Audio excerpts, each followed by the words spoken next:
आज हमें इस सूत्र में अंतिम और प्रथम की बात करते हैं। तो लूणा कहता है, जिसको प्रथम में लाया जाता है उसको ही अंतिम में लाया जाता है। यानी जिसकी प्रथम शुरुआत करी जाती है उनको ही अंतिम में मिटाया जाता है। अब हम इस जीवन में ये पता कैसे करें कि हम प्रथम किसको लाए थे, यानी सबसे पहले किसने बनाया था, किसको प्रकट किए थे, कौन से मानव से शुरुआत ये जीवन हुआ था। यदि हम उदाहरण के तौर पर एक व्यक्ति को चुन लेते हैं, एक व्यक्ति को रख लेते हैं कि उन व्यक्ति को से पहले कुछ भी जीवन नहीं था, कोई भी व्यक्ति नहीं था। जैसे लोगों ने चुन रखा है कि मानव से पहले, मनु से पहले मानव का कोई जन्म नहीं था। ऐसे ही हम चुन लेते हैं एक व्यक्ति पर कि भाई उस व्यक्ति से पहले किसका ही जीवन नहीं था और किसका ही जन्म नहीं था। यदि हमारा हम चुनाव कर भी लेंगे किसी के नाम के ऊपर, किसी आधार पर, तो क्या हमारा वो चुनाव सही होगा या नहीं होगा। लोग तो सब कहते हैं कि हम मनु की संतान है, परंतु ये तो एक चुनाव है और ये एक दांत कथा है। यदि हम जिस व्यक्ति को चुनाव करके प्रथम लाएंगे वो सही नहीं होगा, क्योंकि ऐसा हमने मान तो रखा है कि मानव की संतान से शुरू हुआ है और हम सब मानव की संतान है। ऐसा हमने मान तो रखा है, परंतु ऐसा प्रथम हुआ नहीं है। हाँ, प्रथम का तो हम विचार गणित कहानियों से पता लगा लेंगे।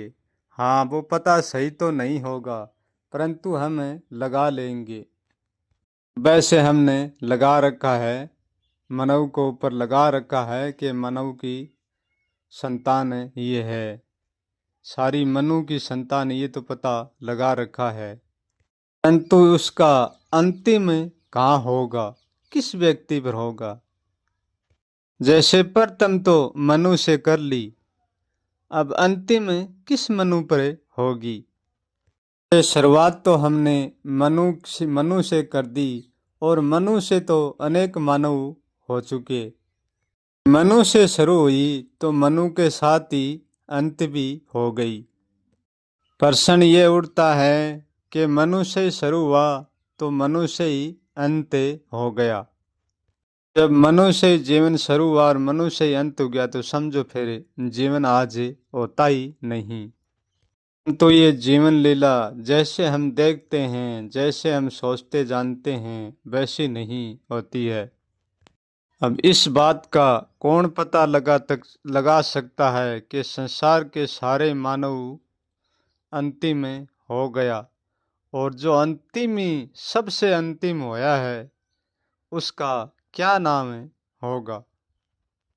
प्रथम तो मनु को खड़ा किया, अंतिम किसको खड़ा करोगे। मेरा अंतिम से यह अर्थ है कि जो अंतिम व्यक्ति मर जाएगा उनके बाद में ना तो किसी का जन्म, ना किसी का मृत्यु, ना किसी का जीवन, सब कुछ समाप्त। शुरुआत तो मनु के नाम से है, परंतु अंतिम किसके नाम से है। कि सबको लगता है कि प्रथम खटौन खटौन शुरुआत हुई है। यदि शुरुआत हुई है तो उसका अंत भी निश्चित है। शुरुआत अंत सबके सामने देख भी रहे हैं और सब मान भी रहे हैं, परंतु जिस सच को हम जैसा मान रहे हैं वो सच वैसा नहीं है, और जिस सच को हम जिस तरीके से जान रहे हैं वो हमारा जानना वैसा नहीं है। सच तो ये है कि हम अंतिम का कभी भी पता नहीं लगा सकते, जब हम अंतिम का पता नहीं लगाएंगे तो हम प्रथम का भी पता नहीं लगा सकते। यानी हम शुरू का भी पता नहीं लगा सकते और शुरू की अंत का भी पता नहीं लगा सकते।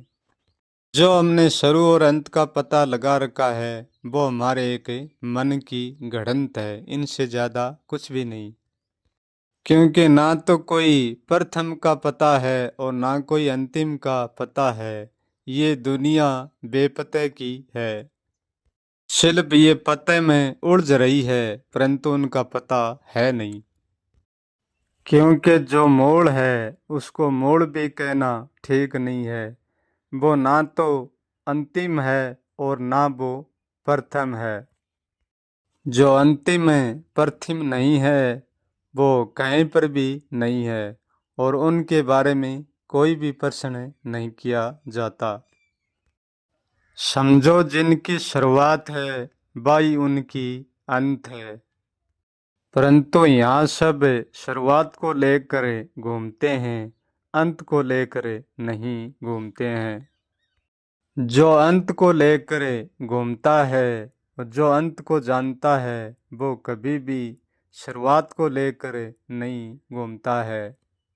हाँ, शुरुआत होती अंत के साथ ही है। ऐसा नहीं है कि अंत शुरुआत से अलग होगी, अलग तो नहीं है उनके साथ ही। परंतु वो उनको लेकर घूमता नहीं है। जो अंत को लेकर घूमता है वो शुरुआत को लेकर नहीं घूमता है और जो अंत को लेकर घूमता है वो शुरुआत से ही कुछ भी नहीं होता है। जिसका शुरुआत होना मिट गया उसका अंत होना भी मिट जाता है और जिसका शुरुआत होना नहीं मिटेगा जब तक उनका अंत होना भी नहीं मिटेगा। क्योंकि शुरुआत होता रहेगा वो अंत होता रहेगा और अंत होता रहेगा वो शुरुआत होता रहेगा।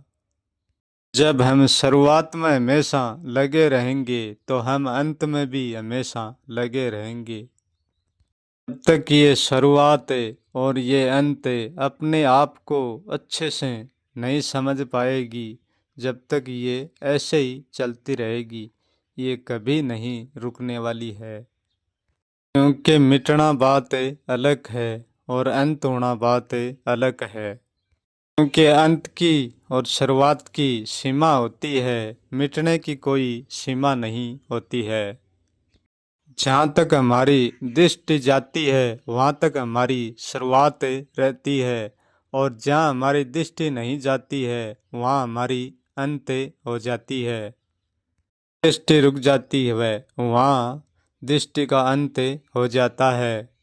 दृष्टि का अंत होने से जो अनंत है वो नहीं मिटता, फिर भी वो अनंत तो वैसा का वैसा ही रहता है। और जो मिट जाते हैं उनकी दृष्टि कहीं नहीं जाती, वो कहीं पर भी नहीं होता है। कि वो होने में भी नहीं होता है और वो न होने में भी नहीं होता है। क्योंकि जिसका प्रथम होना होता है वही होना ही होता है और जिसका अंतिम होना होता है वही होना ही होता है। दोनों से मिट जाता है वो कुछ भी नहीं होता है। जो व्यक्ति अपने बारे में होने के बारे में जानता है वो व्यक्ति कभी भी नहीं मिट सकता। जानना ही उसका अंतिम और प्रथम है।